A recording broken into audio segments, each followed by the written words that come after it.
નમસ્કાર, જય હિન્દ, જય ભારત. હું યુવરાજસિંહ જાડેજા.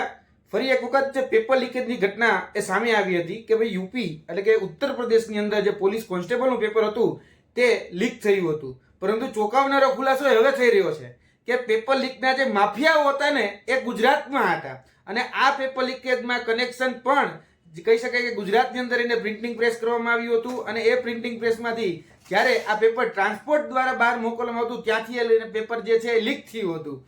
તમે વિચારો કે યુપીનું પેપર એ ગુજરાતમાંથી લીક થાય છે. ગુજરાતમાં અત્યાર સુધીમાં 24 પેપરો લીક થઈ ચૂક્યા છે, જેમાં 14 સ્પર્ધાત્મક પરીક્ષાના પેપર અને ત્યારબાદ બોર્ડ છે અથવા તો કહી શકાય યુનિવર્સિટીના બીજા અન્ય 10 પેપરો એ ગુજરાતમાંથી લીક થઈ ગયા. એટલે વાસ્તવિક રીતે ગુજરાત મોડલ છે ને એ પેપર લીક મોડલ છે, કેમ કે ગુજરાતની અંદર સૌથી વધારે પેપર લીક થઈ રહ્યા છે. એ જ રીતે જોવા જઈએ તો થોડા દિવસ પહેલા જ આપણા દેશના પ્રધાનમંત્રી આદરણીય નરેન્દ્ર મોદી સાહેબ એવું કહેતા હતા કે પેપર લીકેજના માફિયાઓને કોઈને છોડવામાં નહીં આવે, પાતાળમાંથી ગોતી અને અમે એનો હિસાબ કરીશું. તો હવે તો પાતાળમાં જવાની જરૂર જ નથી, ગુજરાતમાં જ છે. તો આ પેપર લીકેજના માફિયા ઉપર ઝડપથી હિસાબ કરવામાં આવે અને જે પણ પેપર લીકેજના જે માફિયાઓ છે, અને કહેવામાં તો એવું પણ આવતું હતું કે ભાઈ વર્તમાન જે રાજ્ય સરકારો છે એ કહી શકાય કે એ યુવાનોને અવસર રહી પરંતુ ધોકો આપી રહી છે અને પેપર લીકેજ સાથે જે તે રાજ્ય સરકારના જે સત્તા પક્ષો હોય છે જોડાયેલા હોય છે.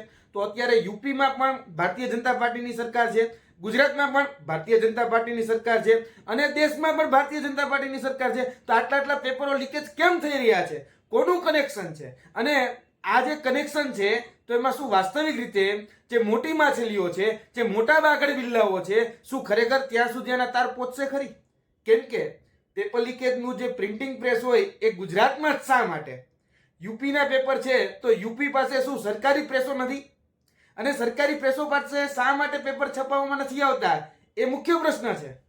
કેમ કે આપણે બજેટ જો સરકારી પ્રિન્ટિંગ પ્રેસમાં છપાવતા હોય તો જે પેપરો છે જેમાં વિદ્યાર્થીઓના ભવિષ્ય સાથે જે સંકળાયેલો જે મુદ્દો છે તે આપણે સરકારી પ્રેસમાં કેમ નથી છપાવતા? એટલે આ ઘણા બધા જ એવા પ્રશ્નો છે. એમાં ફરીથી ગુજરાત મોડલ એ આખા દેશમાં ચર્ચાનો વિષય બન્યું છે. કેમ કે યુપીનું જે 49 લાખ ઉમેદવારો જે પરીક્ષા આપી હતી એ પરીક્ષાનું પેપર અમદાવાદમાંથી લીક થયું એવી વાતો સામે આવી રહી છે.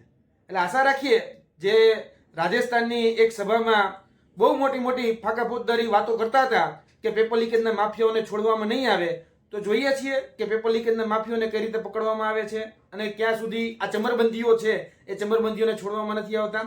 આશા અપેક્ષા એ જ કે ઝડપથી જે પણ લોકો પેપર લીકેજની ગેંગ સાથે સંકળાયેલા છે એની ઉપર કડકમાં કડક કાર્યવાહી થાય. જય હિન્દ, જય ભારત.